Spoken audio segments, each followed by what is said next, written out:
As I got another rhyme, another rhythm for y'all to listen. I'm never quitting on my mission. I'ma roll with what I'm giving. Got some ambition, this new edition, filling positions.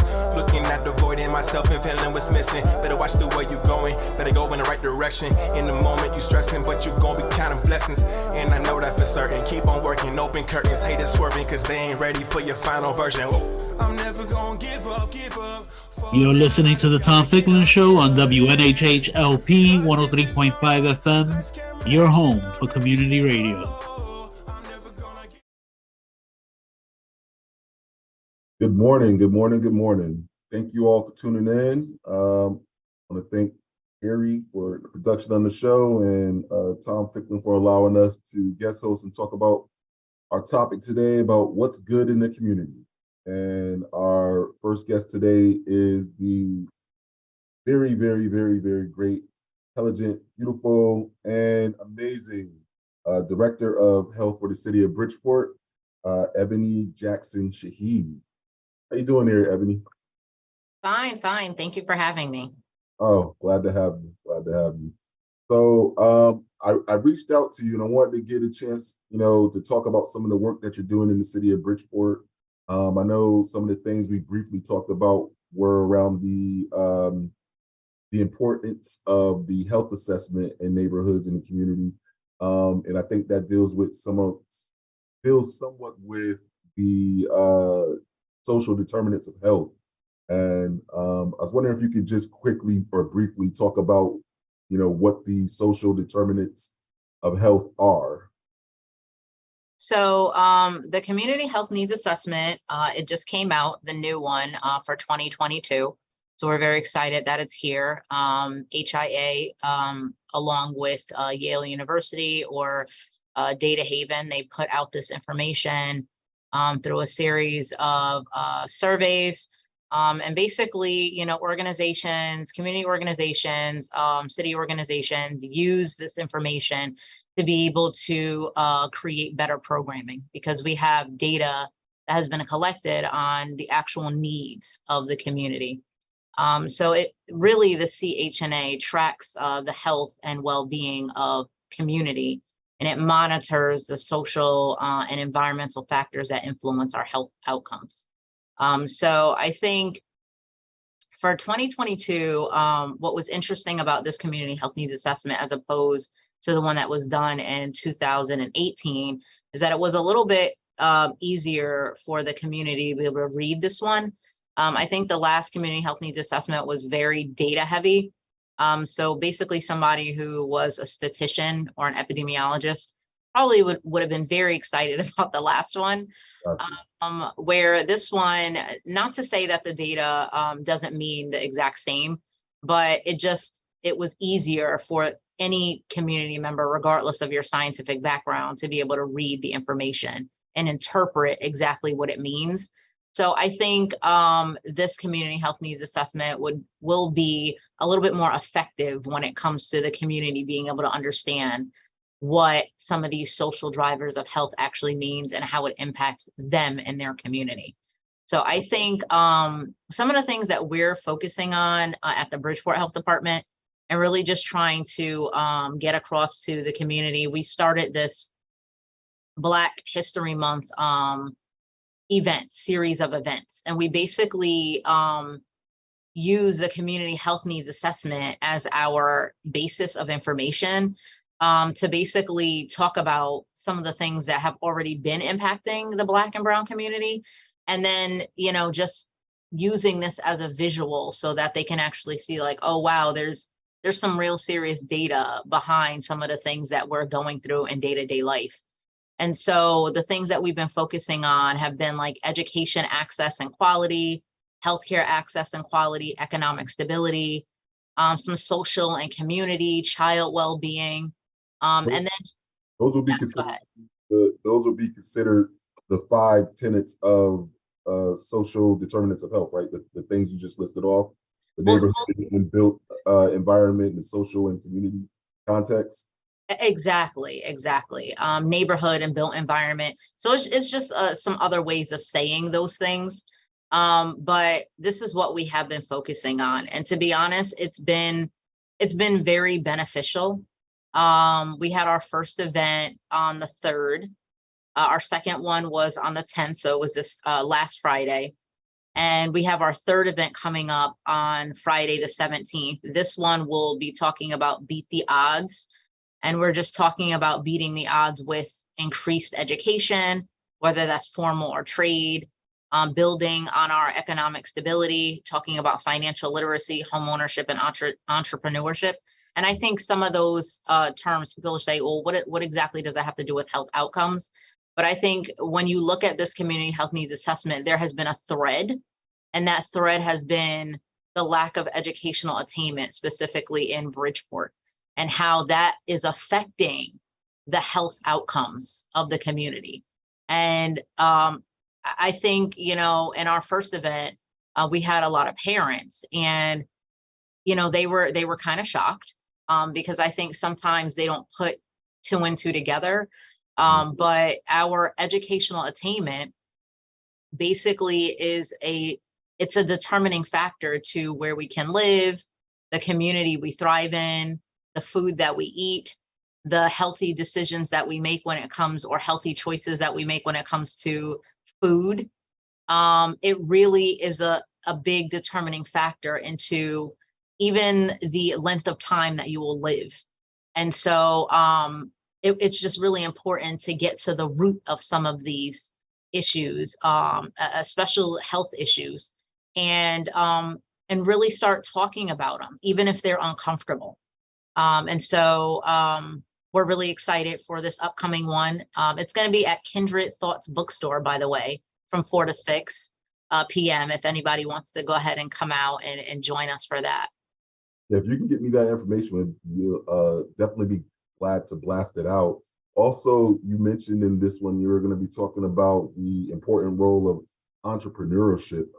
I know with the program that I'm working with and running with the Mayor's Initiative for Reentry Affairs here in Bridgeport, we've partnered with the University of Bridgeport to provide some funding for the reentry population to be taught and receive credits at the University of Bridgeport for entrepreneurship program. They just graduated their first couple of cohorts. So I think entrepreneurship and you mentioned education is very important, but you also did not say that, in regards to education, that everybody needs to go to college, because college may not be for everyone. We have different roles and different avenues for people. I think one of the things that when you're talking about the social determinant of health and those 5 key categories around it, the non-medical factors that influence health outcomes are conditions in which people are born, grow, work, live, how they age. There are a wide set of factors that can sustain health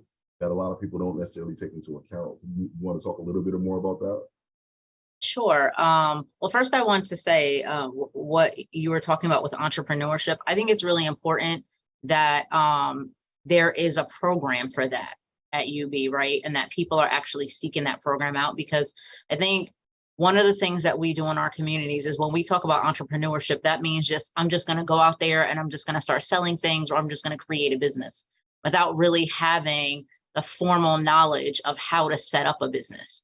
And that's why, a lot of businesses fail, because you're not educated on that specific area. It takes, there's actually a method to owning a business. It's not, just as simple as, going into business for yourself and just putting out products.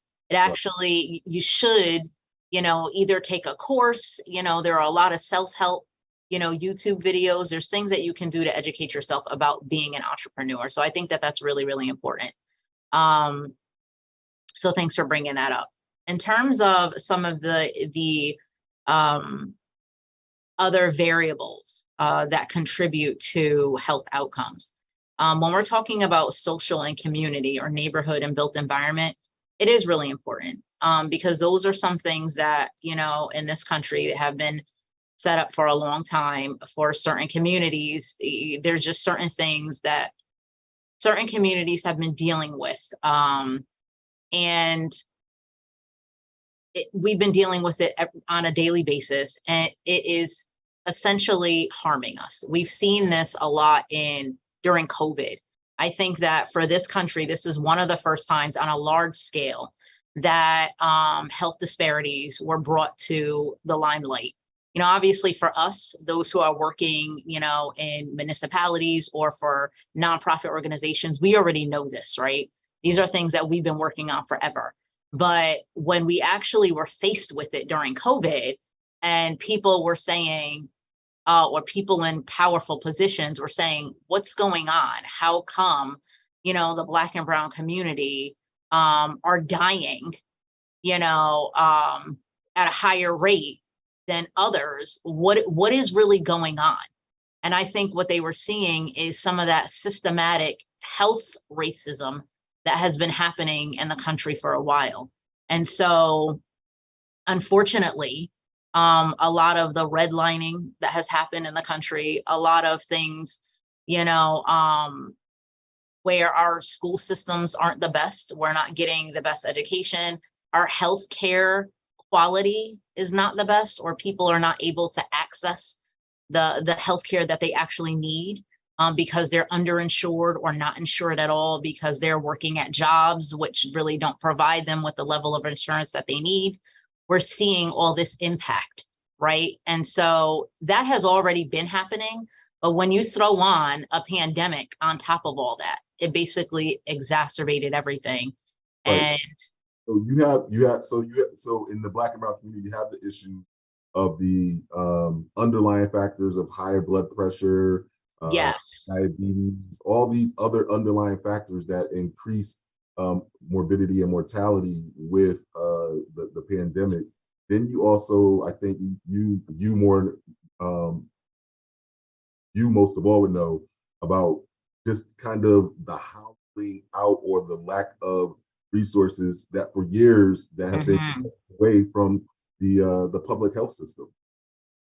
yes, it's interesting when we talk about that, because that's part of what we do. We fight for, in increasing public health funding, but sometimes, unfortunately, we may get the short end of the stick. And so therefore, it shows in some of health outcomes in communities. And I think, what we're trying to do now is we're trying to educate the community and say that even though, you may feel that the chips are stacked up against you, there are things that you can do to change your own narrative. And it's about, being accountable for self and controlling what you can in your own environment. So we're talking a lot about, your home, what you can do at home, right? To make a better environment for you, for your children, being able to choose your food, right? Because even if you have a couple of dollars, you have a choice. Even if you go to McDonald's, you have a choice. For breakfast, are you going to get the cheese and egg and bacon biscuit, or are you going to get the oatmeal? Mm-hmm. There are options. There are things that you can do to make healthier choices so that your outcomes are more positive. So I know that some of the things that the city of Bridgeport has partnered with or is doing too, and not currently right now, I don't believe, but you have the farmers market. You also do some screening and testings at the farmers market as well, correct? Yeah, we do. So we have a grant, it's basically knowing your numbers. And we basically go out into the community and we do blood pressure screenings, preventative screenings for individuals. And basically it's important for them to know their numbers, because Black and brown people do have a higher risk of blood pressure, heart disease, diabetes. So it's important that there are certain things, vitals, that are identifiers for certain conditions. And so blood pressure is definitely one of them. So it's important to know your numbers. We do have programs such as the farmers market. The farmers market basically introduces a variety of different fruits and vegetables to the community where they can come out and buy these things at a cheaper price. They're actually, Bridgeport is amazing because it's not just farmers markets that we have here. There's an actual farm here. Oh, Right? And people don't really know about the Reservoir Farm. That farm is also open to community members too. You know, they can go and get a nice little lot and they can grow their own fruits and vegetables. They can get the help of the farmers from local organizations that, you know, help them or teach them about how to grow certain foods and vegetables in different climates. So, I mean, there are some really, you know, awesome organizations here in Bridgeport that are really trying to pave the way for some alternative health methods. And I think it's important that we take advantage of those opportunities. I would agree because you just shared some knowledge with me that I didn't have myself.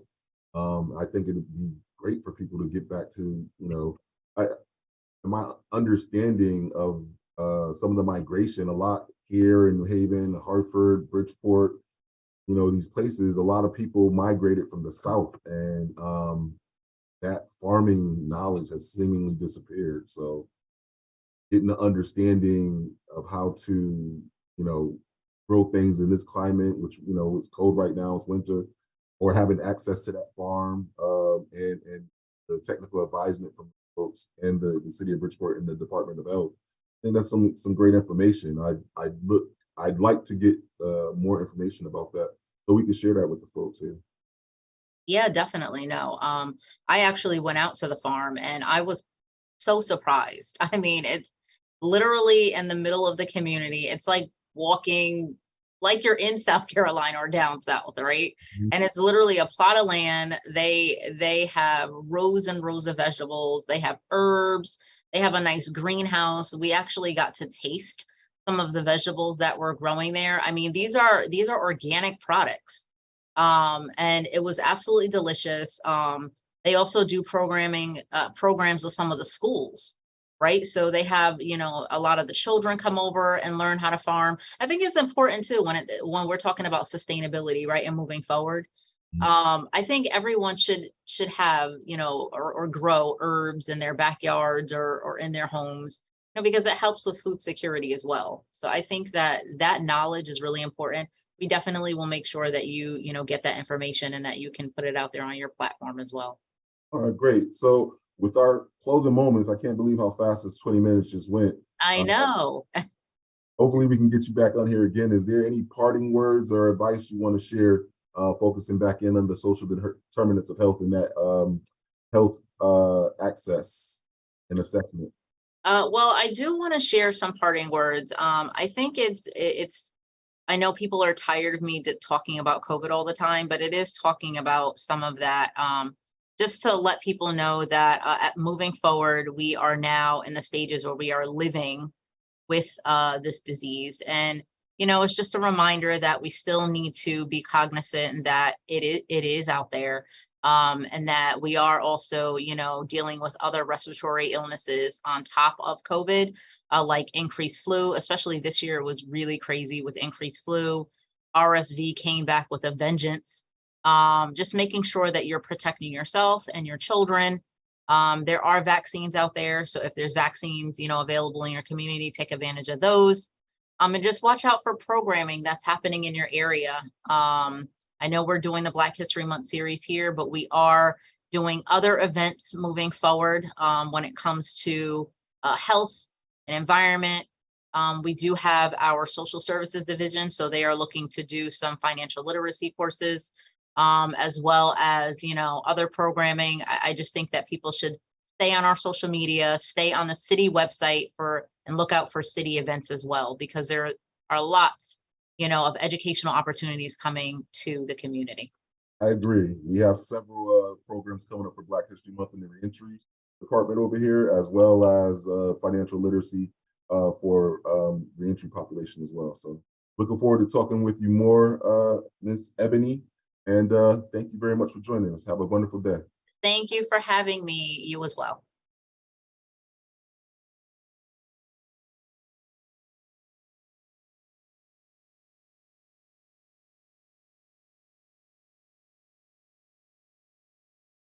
Good morning. Good morning. Good morning. We have with us today James Jetter, who is one of the co-founders of and I always mess this up.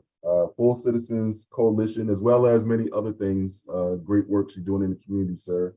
Wanted to talk with you today. Our topic is what's good in the community. So I wanted to hear from you and some of the work that you guys are doing throughout the state.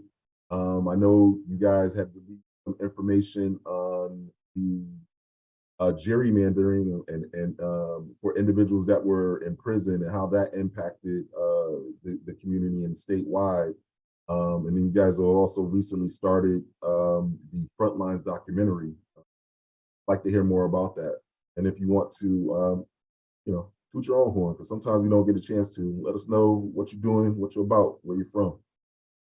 Yeah, I'm James Jetter. I'm born and raised in New Haven.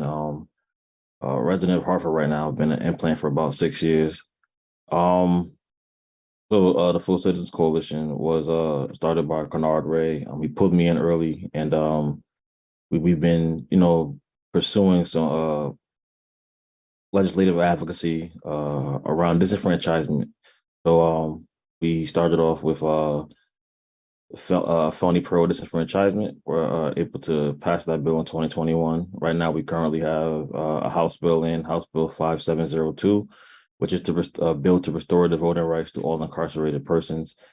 And we're hoping that this is the year that means that people can vote even while they're in prison. Even while they're in prison. Have been sentenced. Even yeah. So there's no, eliminate disenfranchisement completely. The report that you're talking about is a report that we co-authored with the Prison Policy Initiative, and what it highlights in this report is where people in Connecticut who are in prison live, and this is only possible because of the ending of prison gerrymandering in Connecticut. And what it shows is that in concentration, it's our Black and brown urban spaces. It's the neighborhoods that HUD has defined as racial and ethnic concentrated areas of poverty. It's the neighborhoods that are most over-policed and under-resourced. And so when you have communities like that, the extraction of people is the greatest resource in the community. Those communities are caught in this intergenerational disenfranchisement, and it sits in the community and in a way. Yeah. Well, it sits in the communities in a very disengaged way. Like there's no engagement even amongst those who aren't in the system. Like we don't believe that there's any reason to vote. In large swaths, we don't believe that that's a thing anymore. And our lives are completely structured by that. Or go up to the state capitol and protest or lobby. Yeah. Yeah. Mm-hmm. Yeah. And to do it as an electorate, to do it as someone who's able to say that, no, I turn out with my community. We're going to put somebody or take somebody out of these positions, and we're here, and that's where our communities have lost. Other communities have figured it out. They advocate in a particular way. They get far more resources. They stop things from happening in the community. They don't want to happen. They don't want to happen. People fear the loss of their job. Like they understand that in order for me to have this position, these people got to keep me in this position.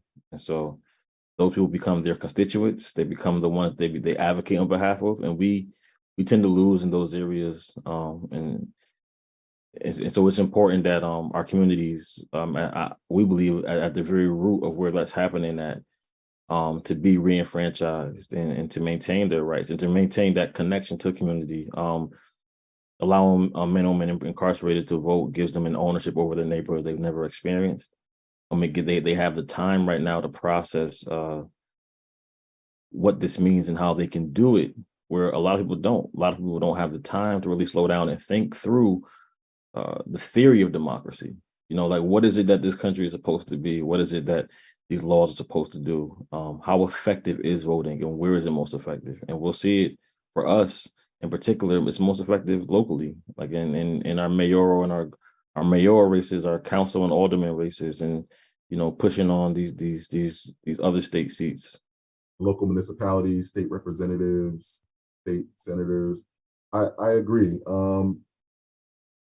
A lot of people seem to forget, or not forget, but a lot of people tend to focus on the folks that are incarcerated literally in the prison or carceral system, and tend to forget about that impact of that's having on the community. Say that, I mean that a lot of the families that have folks that are incarcerated are also suffering or seemingly incarcerated with them to a certain degree. Yeah. You think that that's part of some of the apathy, feeling that you don't have any power? Oh yeah, for sure, for sure. I mean, there's no example of what it looks like, right? So, it's such a stronghold and cycle in our communities that we sit under a weight that we don't understand or know what to do with when it comes to political equity and building our own capital, political capital. And a lot of it happens because, like, if a generation grows up without any of these conversations taking place in their home, without seeing anyone think through community, how they should vote as a community. If these things aren't happening and happening in the home first and foremost, and then not happening in the community, then there's no reason to believe that it is what it is. There's nothing you can do about it. Right. And I saw some of that. At one point in New Haven, I was a co-chair in my ward, and just going out. One of the things that I found frustrating was the how transitory some of the neighborhoods that was in my ward was. So when we would go door knocking and get people involved and engaged, we come back the next month or a few months later, and it's somebody different there. It's not the same person there. And then we talk to people about, how to engage, and the power is like, do you want your sidewalk straightened out? You want, the roads fixed, then you need to have a voice. And found it frustrating. Also in the ward that I was in, we had about 3,000 people that were eligible to vote, and we were lucky if we got 700 people out. Yeah, yeah, yeah. That sounds about accurate. I think that's kind of the norm right now in our communities, that that 25% turnout. But we don't understand the harm that it does in our communities, like or the power that we can actually utilize. Where you think about how many votes it takes to be an alderman in New Haven, or a council person in Hartford or Bridgeport, or when you think about you need to get on the board of ed. Like we talk about these systems, but we don't interact with them, and that's why, like, if you have, like, I mean, the byproduct of mass incarceration is overrepresentation of our communities in prisons, and overrepresentation of the system in our communities. So, like, this is a chance for us to actually say, okay, we got lemons. We're gonna make some lemonade out of this. Like right now, like we're gonna strengthen our communities. Like, you'll get Illinois, Cook County Jail became a polling district in Illinois, the largest county jail in the country. Has over 10,000 on any day, between 9,500 and 10,000 incarcerated folks pre-trial. Right. They also have, so since they became a polling district, they have the highest turnout rate. They have a 98% turnout rate. That's roughly our entire prison population. Right. And the majority of our prison populations is in Hartford, New Haven, Bridgeport, Waterbury. Those three mostly, but then you have like Waterbury, New Britain, and Stanford that come into play. But you're talking about cities that are disengaged in the first three, and the ability to add, 2,000 more votes, something in communities, like 400 more votes towards alderman elections in certain neighborhoods, getting people on the board of ed. Like you see right now in New Haven that Troy Streeter was able to win the special election on the vacancy, but that was pushed by formerly incarcerated. That was a formerly incarcerated movement. Those were men who have been impacted by the system, who came out to door knock, to galvanize around him winning the seat. I think that I met some of them. I believe one of the gentlemen I met was Lord. yeah, Gaylord Saunders. Yeah, so them dudes did a phenomenal job with that. And I think that if we're able to do it earlier, you'll see like this is ownership. They want to be involved in their community in every way possible. And they realize that means that we have to have some type of representation and we have to get out and vote. And so the earlier that starts. Yeah. No, I agree with that. I'm a firm believer, and I don't remember where I heard this, but I use it all the time. You're not at the table, you're going to be on the menu. Very much so. Yeah, and so the earlier that starts, I think the better, the earlier that we allow people to actually, you know, maintain their humanity and dignity. We live in a country that has tied that to citizenship. And so allowing them to maintain those civil liberties and their rights throughout their incarceration allows them to think about their community in a different way, allows them to engage in a different way, allows them to create different lanes of ownership and to really focus on rehabilitating. Like it's hard to rehabilitate someone when they're not a whole person, right? You have to deal with a whole person, and the way that we strip rights, the way that we designate those convicted of felony crimes in this country is it is antiquated. It's directly tied to slavery. So And is that how you guys came up with, or is that how the term Full Citizens Coalition came up with? That's how you guys came up with that. the term is Kennard's brainchild, and yeah, it's about understanding what it means to be a full citizen in this country, to have all of your rights, to be able to operate and to be able to take advantage of what's there that others have fully take advantage of and most take for granted. But before you can even do either, you're stripped in our communities. No taxation without representation. A ton of it. It's never stopped in our communities. It's never been a thing, you know? And so making sure that part of the playing field is leveled. And it gives us the groundwork to do the work that we need to do. And, you know, not have our hands out, not ask anybody for something, but figure out how we build and create our own equity. You and the team that you're a part of, you guys are tackling things on multiple levels and multiple platforms, whether it's in the ivory halls of academia or out on the streets in the barbershops. You literally are on the front lines, and you guys have recently coordinated putting together this documentary. I believe you guys are on the 4th episode now. You guys have touched on the violence in the community, on the impact of the opioid and fentanyl epidemic, which has not necessarily really been highlighted, the impacts it's had on the urban communities, or even juxtaposed to when crack was rampant in our neighborhoods.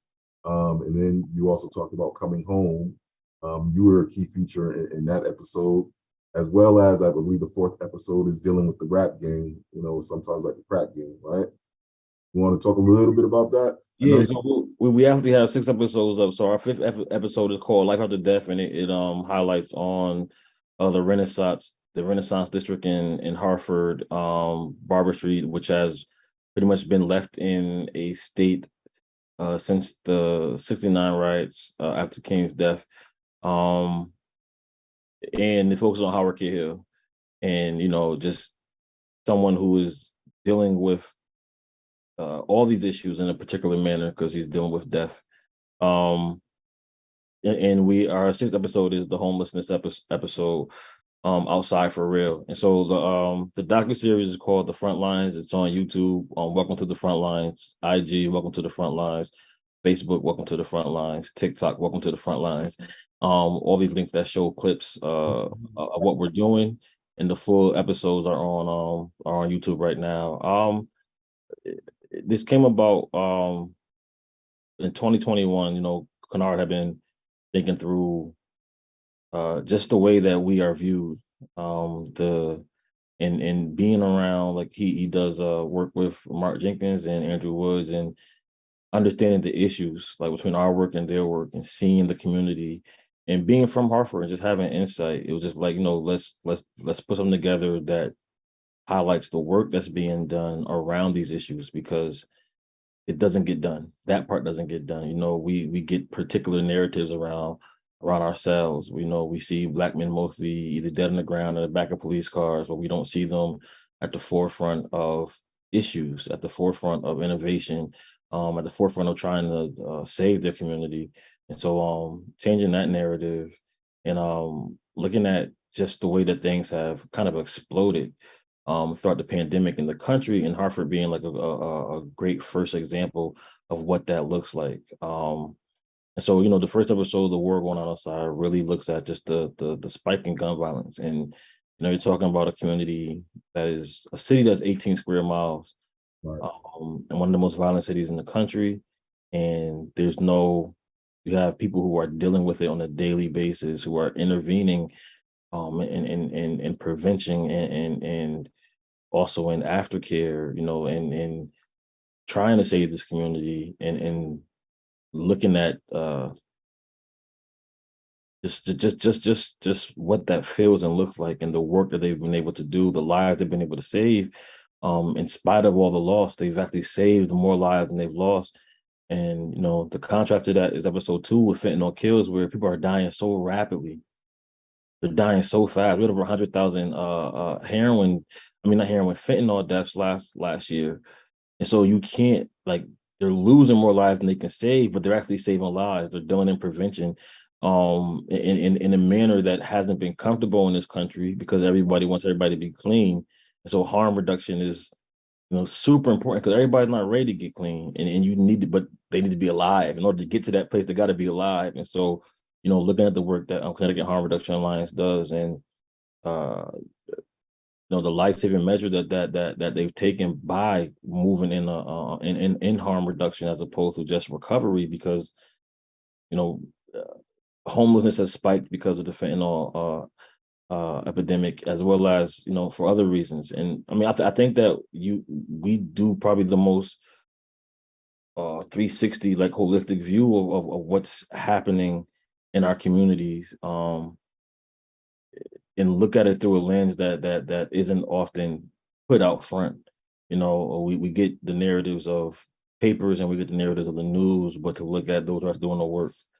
And I think you see it in every episode, and you know, you get the hope episode, like the rap game is remind me of the crack game is a very much a hopeful episode. Like we watch somebody have overcome a lot to make it out of Hartford, you know, to make it to a different level of success that the state has never seen in hip hop from homegrown talent, you know. So So I would ask you two things. Because one of the words that you keep using, I think is really important, is narrative. Having control of your own narrative, or having folks be able to tell their own story and show them a sense of dignity in being able to tell their own story, as opposed to being controlled by someone else.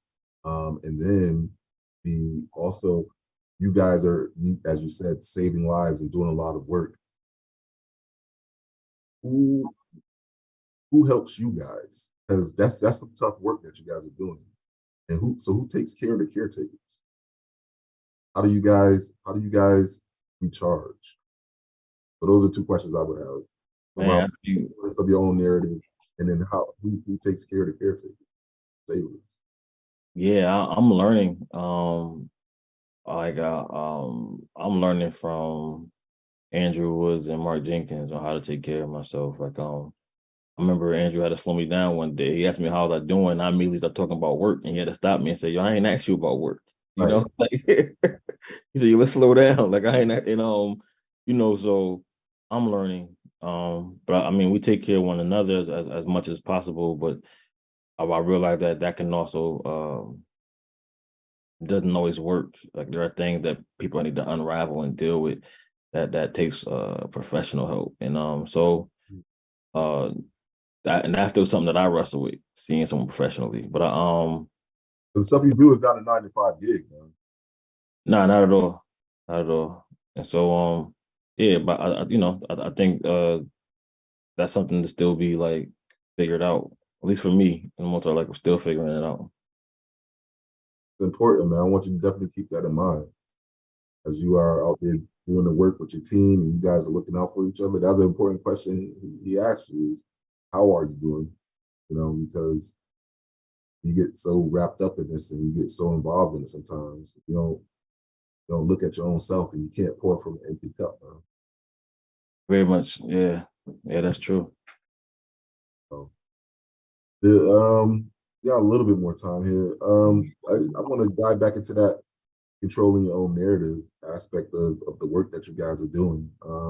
Because a lot of the times the work that's being done goes unseen.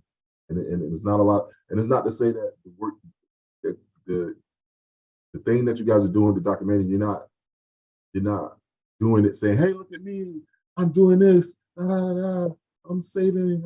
You're not doing it for those reasons. But a lot of the work that goes on, especially a lot of the work that goes on by people that look like you and myself, it does go unnoticed. And I think having that narrative is super important. If you could just share in these closing moments about that, I'd appreciate it. Yeah, I'm so hi to Jackie. Just seen Jackie pop up. It's my Yeah. people.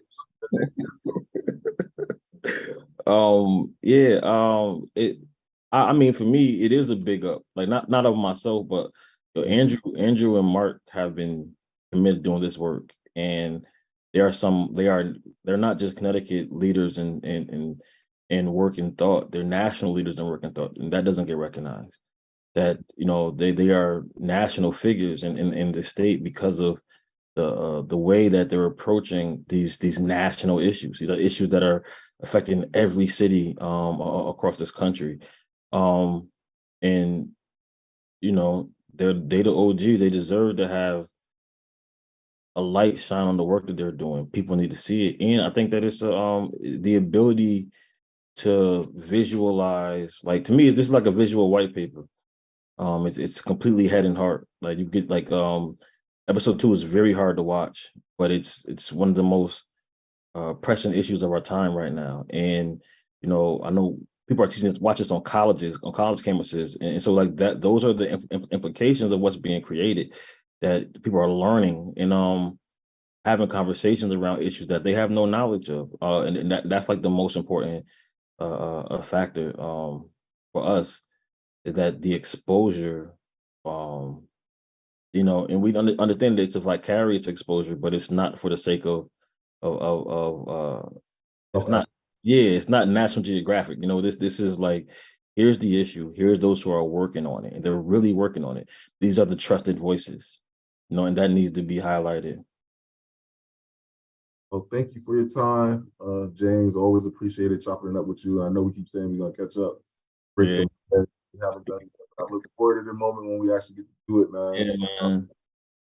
Keep up the great work, and I'm sure we'll be in touch. We're running a lot of the same circles. You're doing great work, all of you and your crew, Mr. Ray, everybody that you mentioned.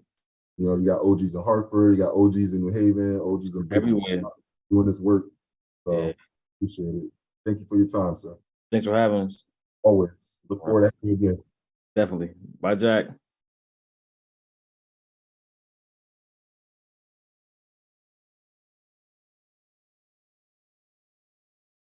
Hello. It's Ficklin James. Hi, how are you, Mr. Bloodworth? Well, I want to thank you for joining us today. We want to catch up with you to speak about some of the work that you're doing with your new program and movement, the Next Level Empowerment Program. And I believe you guys also have an actual panel discussion coming up, so I want to talk a little bit about that too. So, but if you could please introduce yourself. I know you are a person who wears many hats. So if you could just give us a brief introduction and tell us about your new venture, and we can get into that more. Hi, Mr. Bloodworth. Thank you for having me today. Yes, my name is Jacqueline James. I am a lifelong resident of the city of New Haven. Sat on the Board of Aldermen for 15 years, was a social worker for DCF for 15 years, worked for the New Haven school system and consulted with several social service agencies in the city of New Haven. Currently, I am working for Retreat Behavioral Health as a marketer, And we are a mental health and substance abuse inpatient treatment program.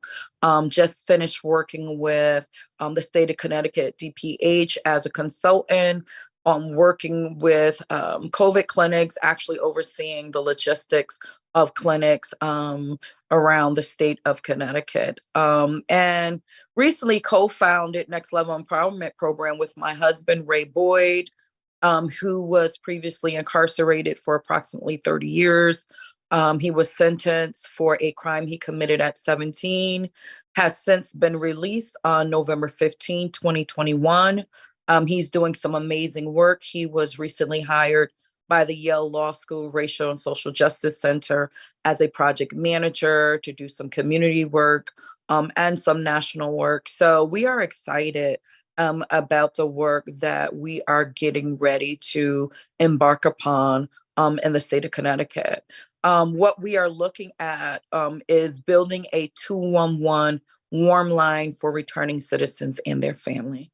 We are looking to build a system of support, what we consider a net, a referral service pipeline, so that returning citizens and their families who are in need of social, emotional, clinical support can actually get the appropriate services. Also medical, I think is key in this for us.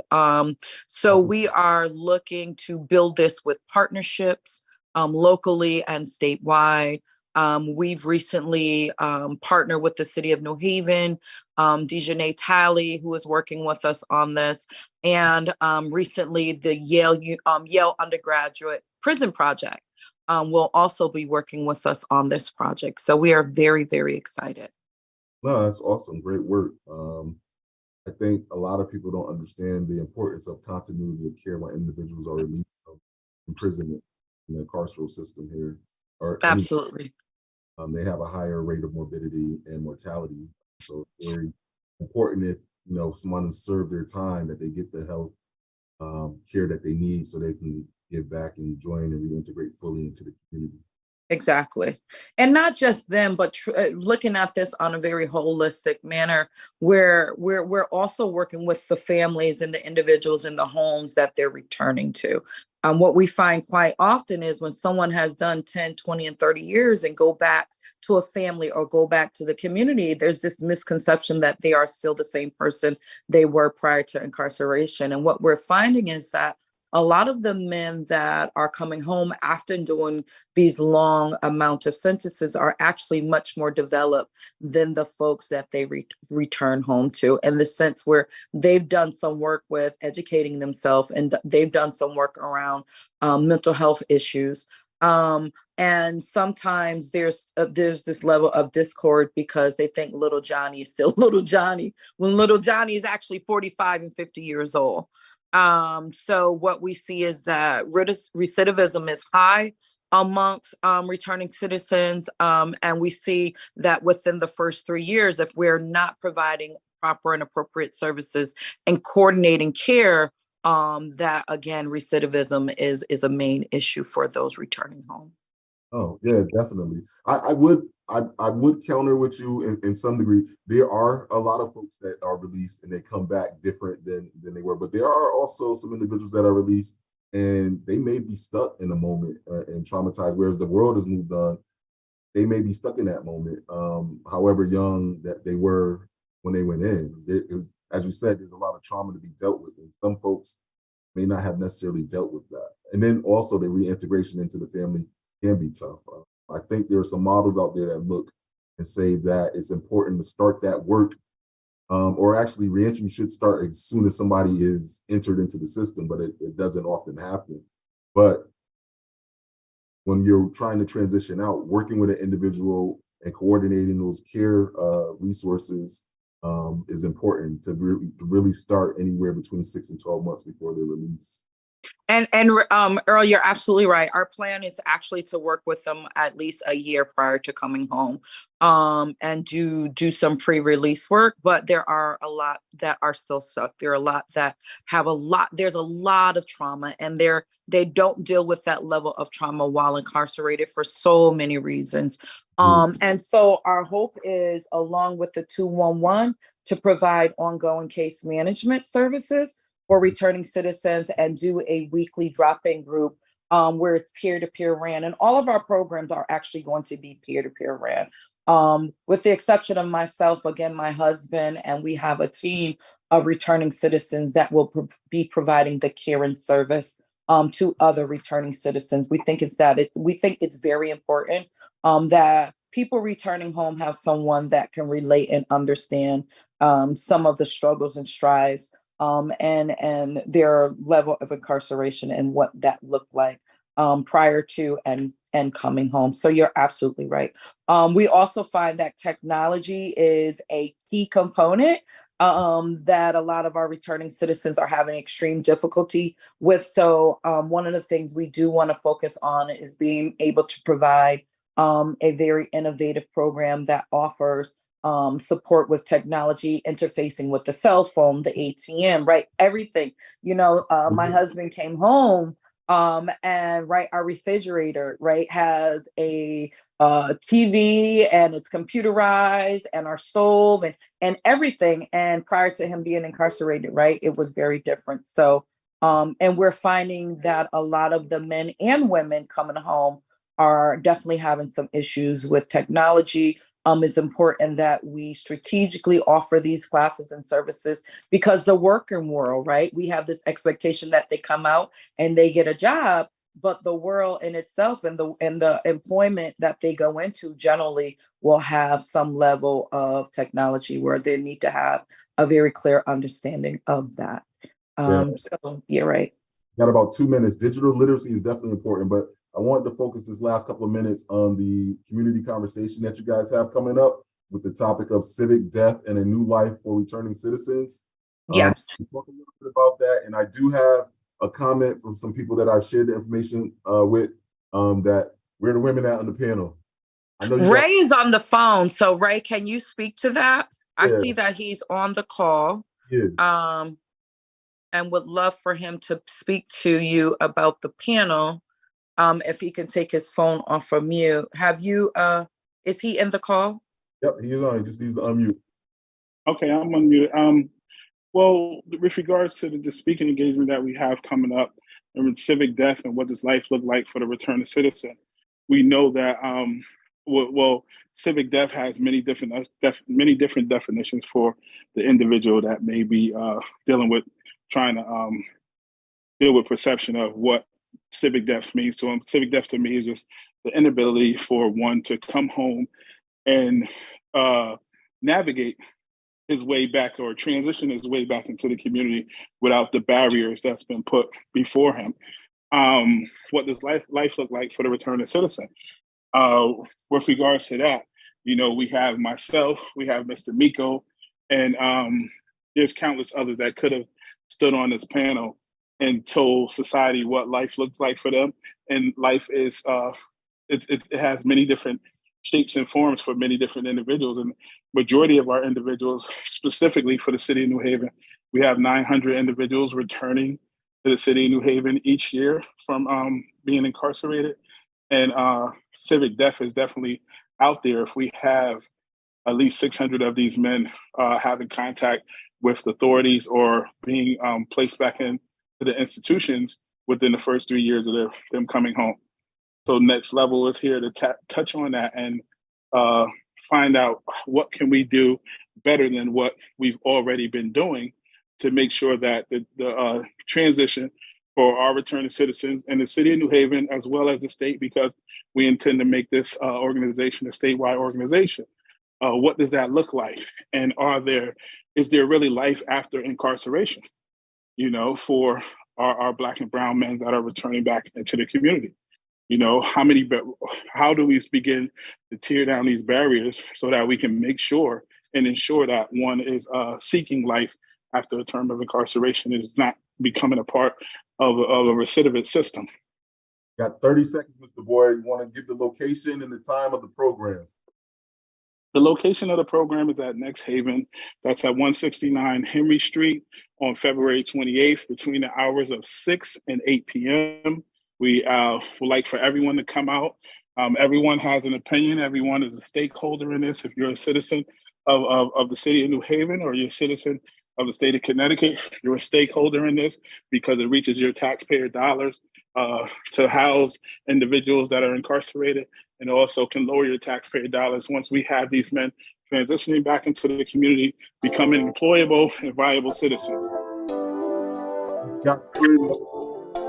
We have some more time to have you guys back on, especially post program. As I got another rhyme, Thank you. Gotta listen, I'm never quitting on my mission. I'ma roll with what I'm giving. Got some ambition, this new edition, filling positions. Looking at the void in myself and feeling what's missing. Better watch the way you're going, better go in the right direction. In the moment you stretch.